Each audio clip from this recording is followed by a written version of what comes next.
For today's topic, I am going to provide you the travel requirements for all U.S. citizens going to Philippines.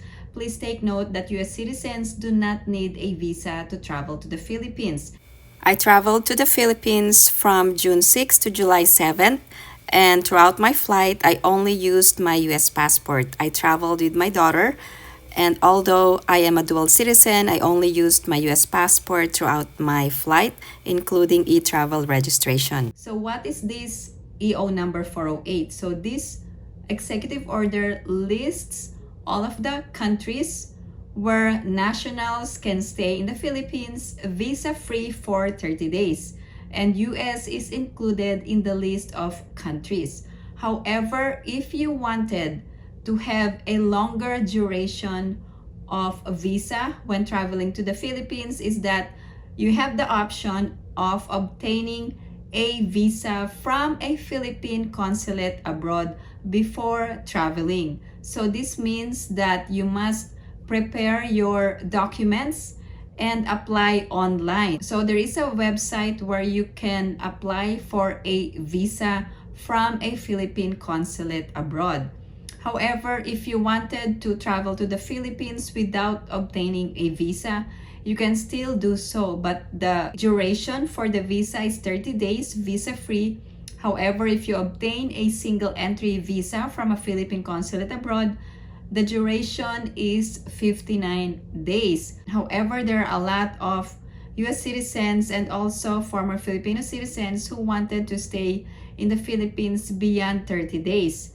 We're also going to talk about the balikbayan privilege for former Filipino citizens in this video.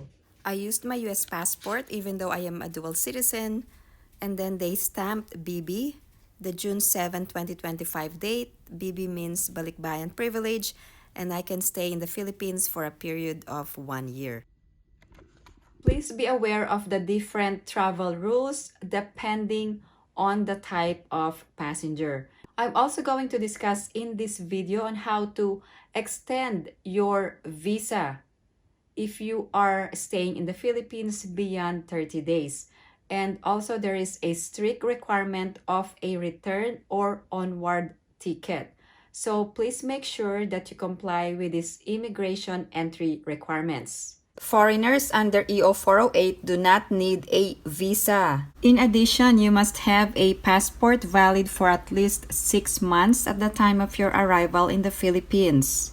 Also, you must have a return or onward ticket. The requirement is that your return or onward ticket must be within 30 days for non-visa required countries under Executive Order number 408. Also, you must not be a restricted, blacklisted, or considered excluded alien by the Bureau of Immigration. Here is an illustration for foreign nationals. For foreign tourists, there are two classifications: visa-free under EO 408 and visa required. These are countries not included under EO or Executive Order number 408. So visa-free privileges, 30 days, and 9A visa will be 59 days single entry visa. Other classifications of foreign nationals: former Filipino citizens, also foreign spouse, and there are different requirements if they are traveling with Filipino or former Filipino, or if they are traveling alone, they will be treated as a foreign tourist. Also, there are foreign children traveling with Filipino or former Filipino parent. And other classification of foreign nationals are holders of valid visa. Let's talk about the travel requirements. First, the US passport must be valid for at least 6 months, and this means that it must not be expiring within the next 6 months. So that means you must have a valid US passport that you can use for travel, and the validity must be more than or at least 6 months. This is because Philippines requires that all foreign nationals must have a valid passport that is at least 6 months or more than 6 months. So this is a Philippine requirement for all foreign nationals, not just US citizens. Another important information is that the name in your passport must match exactly the name in your itinerary or your ticket or your boarding pass. So everything should match. The second requirement is the registration for e-travel. All passengers going to the Philippines, whether you are Filipino or non-Filipino, must register for e-travel within 72 hours. Make sure that you register for e-travel before you arrive at the Philippine airport. There are several notices at the airport and it says that the e-travel registration is mandatory. Another important information is that if you're going to bring money or take out money from the Philippines, you also need to declare the currencies, whether US currencies or Philippine currencies, so depending on the amount. And then failure to register for e-travel may be a cause for denial of entry. So I recommend to register for e-travel within 72 hours or within 1 day, 2 days, or 3 days of your travel to the Philippines. There are two options when registering for e-travel. First, you can search the website etravel.gov.ph and make sure that you go to the correct government website. Second option is you can download the eGov app, but based on my experience, I actually used my personal computer and registered for e-travel. You will also need a selfie or picture, so make sure to upload a picture from your computer or phone, or you can also take a selfie.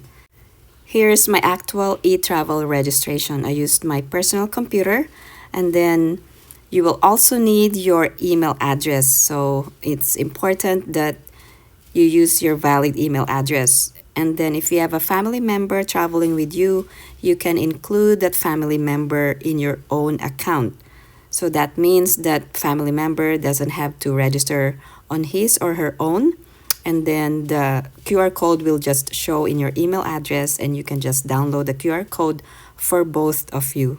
When it comes to entering the flight information, the flight that will take you direct to Manila or to any airport in the Philippines will be the flight information that you will have to enter. For example, I traveled from Las Vegas to Manila, but I have a connecting flight in South Korea, so I have to enter the South Korean flight from Incheon Airport to Manila. So that will be the flight information here when you register.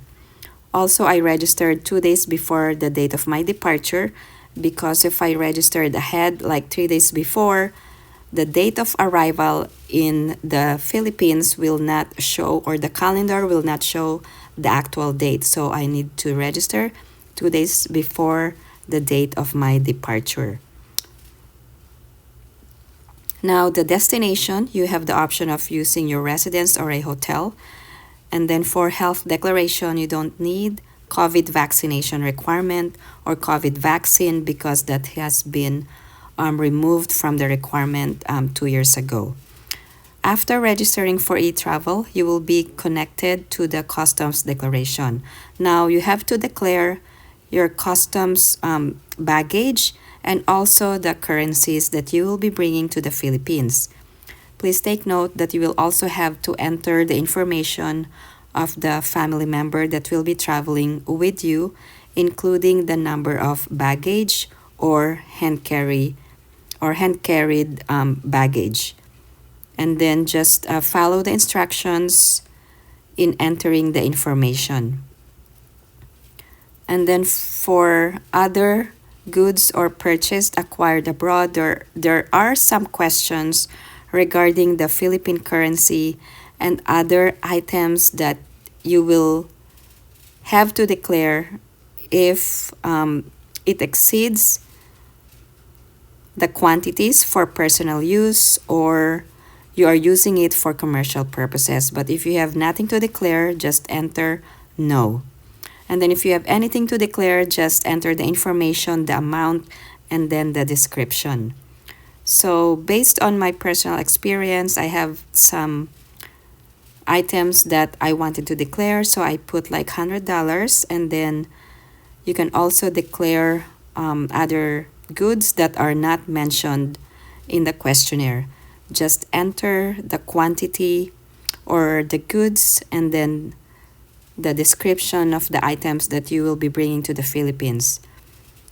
And then when I entered the customs area in the Philippines, they only asked me what I have to declare.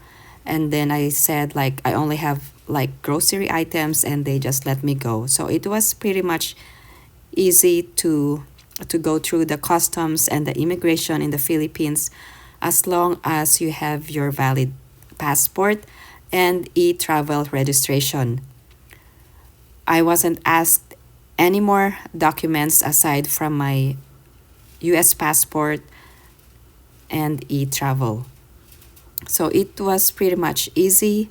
It was hassle-free as long as you did your registration ahead of time, and then you can easily claim your baggage without issues.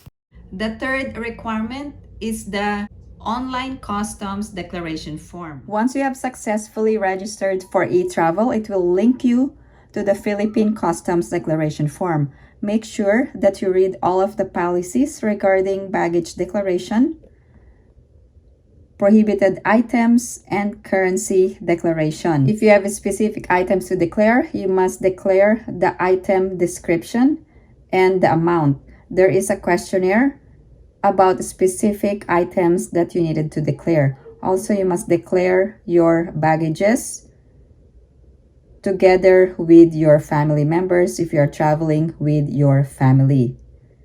Once you have entered the information, you will be asked to sign the customs declaration form and then click next. And then if you have a family member, the family member must also sign the form as well. Here is the actual QR code once you have completed or successfully submitted your information for customs declaration. This QR code will be presented to the customs officer for clearance. Let's talk about the return or onward ticket. Who needs a return or onward ticket when traveling to the Philippines? Return or onward ticket will be required for foreign tourist or foreign spouse traveling alone, and it must be not later than 30 days. If you're a former Filipino citizen, you are entitled to a balikbayan privilege of 1 year stay in the Philippines. Also, return or onward ticket is not required for former Filipino citizens. Any other questions or comments, please post them down below and I will get back to you as soon as I can. Again, thank you guys for supporting my channel. And if you haven't liked this video, please give it a big thumbs up. And if you haven't subscribed to my channel, please subscribe and hit that notification bell. I always welcome new subscribers. Thank you guys for watching. I hope everyone is staying safe and have a great day.